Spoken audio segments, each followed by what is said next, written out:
আসসালামু আলাইকুম রহমতুল্লাহি ওবরকাত। সম্মানিত দর্শক, আজকের রাজধানী, এই রাজধানীর দৃশ্য যদি আপনি দেখেন, একদিকে পুরোনো পল্টন মোড়, এখান থেকে প্রেস ক্লাব থেকে মৎস্য ভবন, অন্যদিকে প্রধান বিচারপতির বাসভবন অর্থাৎ কাকরাইল এই মোড়। এখান থেকে ঘুরে আপনি ইন্টারকন্টিনেন্টাল হোটেলে যে সাকুরা বার আছে, অর্থাৎ বাংলাদেশ রেডিওর বেতারের আগের যে হেড অফিস সেটি, তারপর পিজি হাসপাতালের যে শেষ অংশ পরিবার, ওখান থেকে শুরু করে শাহবাগ মোড়, তারপরে পুরো শাহবাগ মোড় থেকে মৎস্য ভবন পর্যন্ত এই রাস্তা। এই রাস্তার দুপাশে দুটো পার্ক, সরোয়ার্দী এবং রমনা। এখানে যে মানুষের ঢল নেমেছিল, এই ঢল আপনি যদি দেখতেন এবং এই ঢলের মধ্যে যদি আপনি পড়তেন আজকে, তাহলে আপনি বুঝতে পারতেন যে আওয়ামী লীগ এবং ভারত কতটা কৌশলে এখানে এগুচ্ছে। আমি প্রথমে এটাকে একটা সাধারণ সমাবেশ মনে করেছিলাম, বা ঢাকা শহরে যে এরকম একটা সমাবেশ হতে পারে এটাও আমার ধারণা ছিল না, আমি জানতামই না। কিন্তু এর আগে প্যালেস্টাইন মার্চ ফর প্যালেস্টাইন বা মার্চ ফর গাজা শিরোনাম দিয়ে জামাতপন্থী যে সকল আলেম এবং ওলামা, তারা যে বিরাট সমাবেশ করেছিলেন, তো সেটাকে চ্যালেঞ্জে জানিয়ে আজকের এই সমাবেশটি হলো মার্চ ফর প্যালেস্টাইন। তো এখানে মূলত যারা এসেছেন তাদেরকে সুন্নি মুসলমান হিসাবে আখ্যায়িত করা হয়, যারা ভালো নাম হলো আহলে সুন্নাত ওয়াল জামাত।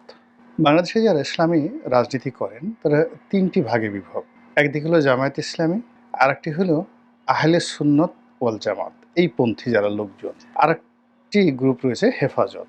এখন এই তিনটি মূল গ্রুপের বাইরে মতাদর্শ দিক থেকে যদি আবার ভাগ করেন, তাহলে এখানে আরও বেশ কয়েকটি গ্রুপ রয়েছে। আহলে সুন্নাত ওয়াল জামাত আজকে যারা এই অনুষ্ঠানে এসেছেন, তারা বলতে গেলে 100% আওয়ামী লীগপন্থী। উপরে অনেক অনেক কথা বলেন, অনেকে যা কিছু বলেন না কেন, কিন্তু এখানে মূল যে ফোর্সটি, এরা সবাই আওয়ামী লীগপন্থী। 2 নম্বরে হলো হেফাজত।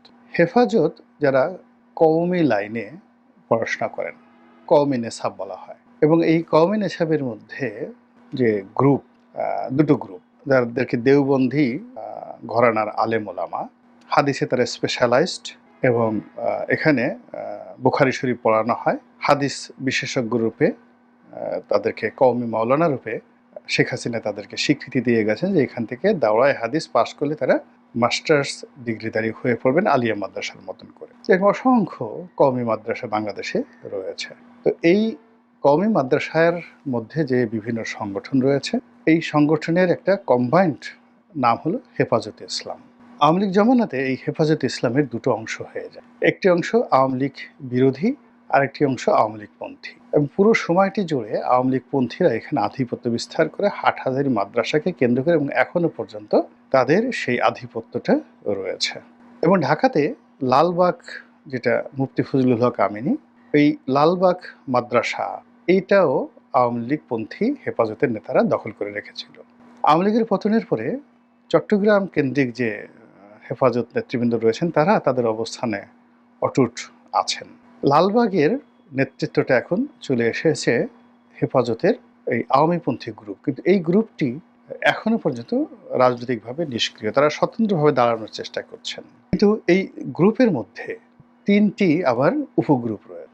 মামুনুল হকের একটা গ্রুপ রয়েছে, যার একটা রাজনৈতিক পরিচয় রয়েছে। খেলাফত আন্দোলন নামে তার একটা সংগঠন রয়েছে, তার বাবা যেটা করতেন, খেলাফত মজলিস বা খেলাফত আন্দোলন এরকম। তো উনি এই অংশটি, অর্থাৎ আওয়ামী বিরোধী মানে হেফাজতের যে গ্রুপটি সরাসরি আওয়ামী লীগ করতো, তাদের এগেনস্টে গিয়ে তিনি এই গ্রুপের সঙ্গে ছিলেন। এখন তিনি আবার তার যে রাজনৈতিক দল, অর্থাৎ হেফাজতের সঙ্গেও আছেন, কিন্তু তার মূল যে রাজনৈতিক দল, এই রাজনৈতিক দলে তিনি বেশি সময় দিচ্ছেন। এই গেল একটা। 2 নম্বরে যেটা হয়েছে সেটি হলো এখানে মুফতি সাখাওয়াত আল রাজি, যিনি ফজলুল হক আমিনী সাহেবের মেয়ের জামাই। তো তার সঙ্গে আবার দেখা গেল যে আমিনী সাহেবের ছেলেদের সম্পর্ক ভালো যাচ্ছে না। তো ওনার সাথে ফজলুল হক আমিনী সাহেবের ছেলে মামুনুল হক এবং মুফতি এজাহার সাহেব আছেন চট্টগ্রামে, তার ছেলে মুফতি হারুন এজাহার। এদের তিনজনের ব্যক্তিগত বন্ধুত্ব রয়েছে, এবং তারা এখনো পর্যন্ত বিএনপিও পন্থী নন, কোনো পন্থী নেই, কিন্তু তারা একটা শক্তি। তো যা হোক, এখন যেটি হয়ে গেছে সেটি হলো ওই যে ইসলামপন্থী যারা করেছেন, যাকে বলা হয় জামাতপন্থী যারা করেছেন, তাদেরকে কাউন্টার দেওয়ার জন্য আজকে যে সমাবেশটি হলো আহলে সুন্নাতুল জামাত।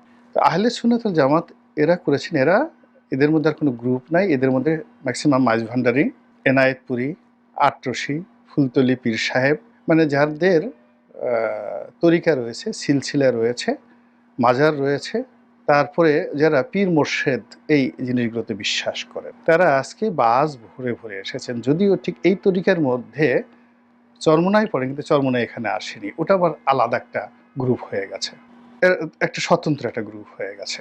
তো এক পক্ষ জামাত করলো, জামাতের কাউন্টার আজকে এটা করলো, যেটা আওয়ামী লীগের একটা শোডাউন হয়ে গেল। এই জামাতের তার সাথে যেমন বিএনপির কোনো সংযোগ ছিল না, আজকেরটার সাথেও বিএনপির কোনো সংযোগ নেই।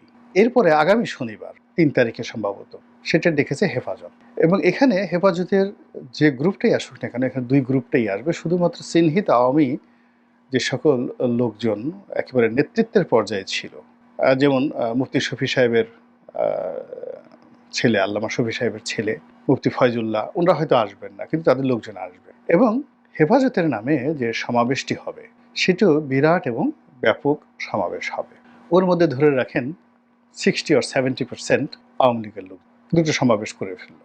আচ্ছা, এরপর যখন এরকম সমাবেশ হবে, চরমোনাই তো বসে থাকবে না, তারা বলবে জামাত করলো, হেফাজত করলো, আমাদেরই বা লব কম কিসে, তারা তো ইজিলি এইখানে 8-10 লাখ লোক ঢাকা শহরে তারা সমাবেশ করতে পারে, এবং তাদের সেই শক্তি জানান দিতে হবে। এবং আপনারা জানেন যে চরমোনাইয়ের বিরুদ্ধে অনেকের অভিযোগ ছিল যে সরকারের সঙ্গে, অর্থাৎ আওয়ামী লীগ সরকারের সঙ্গে তাদের একটা সখ্যতা রয়েছে, এবং এজন্য পুরো জামানাতে সবার প্রতি দমন পীড়ন হয়েছে, সবাই জেলে গেছে, কিন্তু এই দলের কোনো নেতাকে জেলে নেওয়া হয়নি। তাদের উপর শুধুমাত্র একটা জুলুম হয়েছে, সেটা হলো সেই যখন চরমোনাইয়ের পীর সাহেবের যে ছোট ছেলে, এখন যিনি নায়েবে আমির সম্ভবত, তিনি যখন বরিশাল সিটি কর্পোরেশন নির্বাচনে দাঁড়ালেন, তো সেখানে বোধ হয় সরকারের পক্ষ থেকে একটা গ্রিন সিগন্যাল ছিল তাকে ছেড়ে দেওয়া হবে, কিন্তু স্থানীয় আওয়ামী লীগ সেটা ছাড় দেয়নি।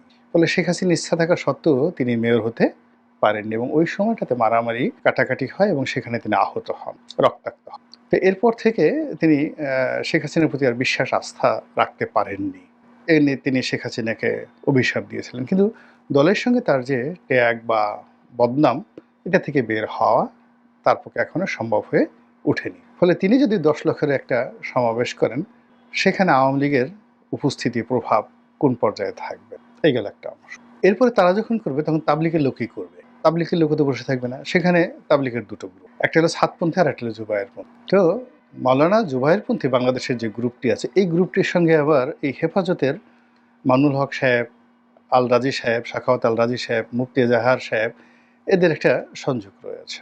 তো তারা একটি সমাবেশ করবেন যেখানে 50-50, সেখানে অন্তত 50% লোক আওয়ামী লীগের থাকে। আবার যখন সাতপন্থীরা, ভারতপন্থী যারা, দিল্লি মাকরাজের অধীন যারা, দিল্লির নিজামুদ্দিনের যে তাবলিগের হেডকোয়ার্টার রয়েছে, আপনারা যারা দিল্লিতে গিয়েছেন ওখানে দেখবেন একটা স্টেশন আছে নিজামুদ্দিনের স্টেশন, মূল নাম মেহেরুলি। তো সেই মেহেরুলির অনুসারী যারা তাবলিগের লোক, তারা যে আবার কাউন্টার করেন, তারা তো 10 লাখ লোক সমাবেশ করাবেন, যেখানে 100% আওয়ামী লীগ। এখন এই ঢাকা শহরে শুধুমাত্র এই প্যালেস্টাইন, মার্চ ফর গাজা, এটাকে কেন্দ্র করে আগামীতে সম্ভাব্য যদি এইভাবে সমাবেশগুলো হতে থাকে, যেই নামগুলো আমি বললাম, সেখানে আপনি আওয়ামী লীগের যে উপস্থিতি কিভাবে ঠেকাবেন? Is it possible? সম্ভবই নয়। দ্বিতীয়ত, এটার কাউন্টার বিএনপি বা জামাতের পক্ষে করা সম্ভব? হেফাজতের, মানে এই যে যা কিছু হচ্ছে, এটার কাউন্টার কি যাকে বলা হয় এনসিপির পক্ষে করা সম্ভব? ডক্টর ইউনূসের পক্ষে সম্ভব? ফলে আমি দেখতে পাচ্ছি যে স্পষ্টতই যে রাজনৈতিক চাল, কৌশল, পরিবেশ এবং পরিস্থিতিতে আওয়ামী লীগ যেভাবে কাজ করে যাচ্ছে, যেভাবে ভোল পাল্টাচ্ছে, যেভাবে বিভিন্ন পোশাক, বিভিন্ন সুরতে তারা এই শহরে, নগরে, মহানগরে আবির্ভূত হচ্ছে, এটি ঠেকানো তো যাচ্ছেই না, বরং ক্রমশ ডে বাই ডে বেড়ে যাচ্ছে। কাজেই আপনারা যারা বড় বড় কথা বলেন, আওয়ামী লীগ বিরোধী কথা বলেন, আমি যে কথাগুলো বললাম সেটার অ্যাগেনস্টে একটু চিন্তা করেন, যদি যুক্তি থাকে এভাবে উপস্থাপন করেন, যাতে করে আওয়ামী বিরোধী যারা রয়েছেন তারা আরও ইন্সপায়ার্ড হতে। মহান আল্লাহ আমাদের সবাইকে হেদায়েত দান করুন এবং হেফাজত